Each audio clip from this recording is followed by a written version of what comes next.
कभी सोचा है कि हमारी रोज की एक छोटी सी आदत हमें किसी अनदेखे खतरे से बचा सकती है? आज हम एक ऐसी ही कहानी को समझेंगे जो ईमान की हिफाजत करने वाली एक बहुत ही आम सी आदत के बारे में है। तो क्या सच में दो छोटे से शब्द सब कुछ बदल सकते हैं?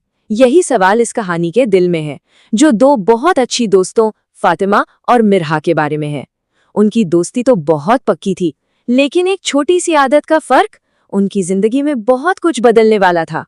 तो चलिए मिलते हैं हमारे दो किरदारों से। एक तरफ है फातिमा, जिसके लिए हर काम की शुरुआत अल्लाह का नाम लेकर करना बहुत जरूरी था, और दूसरी तरफ है मिरहा, जिसका मानना था कि अरे दिल साफ होना चाहिए, इन शब्दों और रस्मों की क्या जरूरत है। और उनकी सोच का यही फर्क इस कहानी को आगे बढ़ाता है। अब कहानी में एक ऐसा मोड़ आता है जो एक बहुत ही आम से दिन में शुरू होता है। दोनों दोस्त स्कूल से लौटकर नीम के पेड़ की ठंडी छांव में खाना खाने बैठती हैं, और बस यहीं पर उनके अलग अलग यकीन का आमना सामना होता है। फातिमा तो अपनी आदत के हिसाब से बिस्मिल्लाह पढ़कर खाना शुरू करती है, पर मिरहा वो बस चुपचाप खाने लग जाती है। लेकिन अगले ही पल कुछ बहुत अजीब होता है। उसे अपनी खाने की प्लेट अचानक से बेहद भारी लगने लगती है, और उसके दिल में एक अनजाना सा डर बैठ जाता है। मेरा एकदम से घबरा जाती है। वो आसपास देखती है, लेकिन वहां तो उन दोनों के अलावा और कोई भी नहीं था। उसका डर और बढ़ जाता है।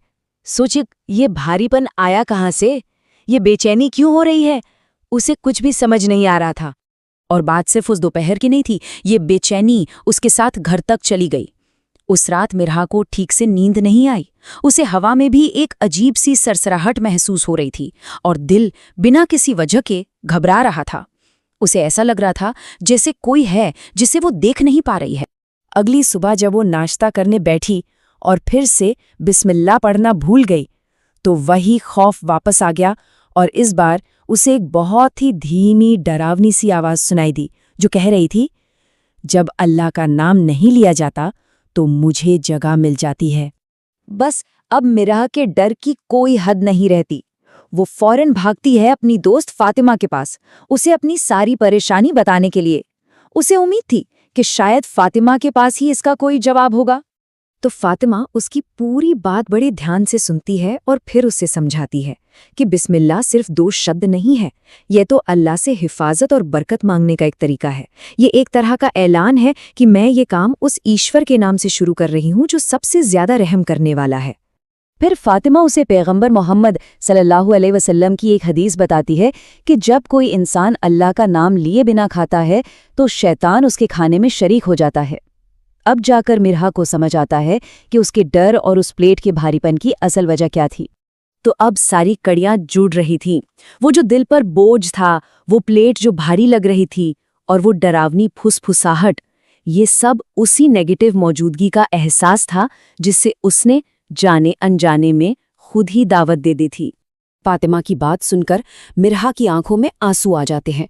उसे अपनी गलती का एहसास हो चुका था, और अब वो इस बड़ी परेशानी का एक बहुत ही सीधा सा आसान सा हल आजमाने जा रही थी। शाम को जब दोनों दोस्त दोबारा खाने के लिए बैठती हैं, तो फातिमा मिरहा की हिम्मत बढ़ाती है, और इस बार मिरहा पूरे यकीन के साथ सच्चे दिल से कहती है, बिस्मिल्लाहिर्रहमानिर्रहीम। और पता है क्या होता है? जैसे ही वो ये लफ्ज़ कहती है, मानो एक जादू सा हो जाता है। उसके दिल का सारा बोझ, सारी घबराहट एक पल में गायब हो जाती है, और उसे एक गहरा सुकून महसूस होता है। वो डरावनी आवाज़ भी हमेशा के लिए खामोश हो जाती है। उस एक पल में मिरहा को एक बहुत गहरी सच्चाई का एहसास होता है। वो फातिमा से कहती है, आज मुझे समझ आया, बिस्मिल्लाह सिर्फ कहने के लिए कुछ शब्द नहीं है, ये तो अल्लाह की तरफ से भेजी गई हिफाजत है, एक ढाल है। तो मिरहा का ये जो सफ़र था वो हमें बहुत कुछ सिखाता है। देखिए, शुरुआत हुई एक बुरे तजुर्बे से, फिर एक अच्छे दोस्त से सही रास्ता मिला, फिर उसे उस रास्ते के पीछे का ज्ञान मिला, और जब उसने उस पर सच्चे दिल से अमल किया तो नतीजा अल्लाह की हिफाजत और दिली सुकून। तो इस पूरी कहानी से हम तीन बहुत ही अहम सबक सीख सकते हैं।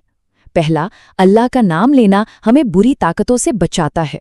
दूसरा, हमारे कामों में बरकत और दिल में सुकून अल्लाह को याद करने से ही मिलता है।